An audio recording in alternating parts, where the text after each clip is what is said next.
नमस्कार जय जगन्नाथ। चलते आज आम बनवा लाउर राई लाउ तरकारी। मो लाउ आलू को भलसे काटिकी धोई रखी। सोरिष मसला जीरा सोरिष रसुण पियाज को आम भलसे पेस्ट बन आना।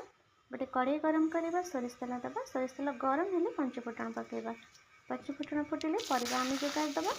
परिवा को किसी सेकेंड आम एपट सेपट के भाजी नवा।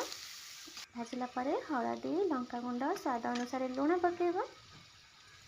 बाटिकी रखिथा पेस्ट को आम जो मसला पेस्ट को ये देदेबा।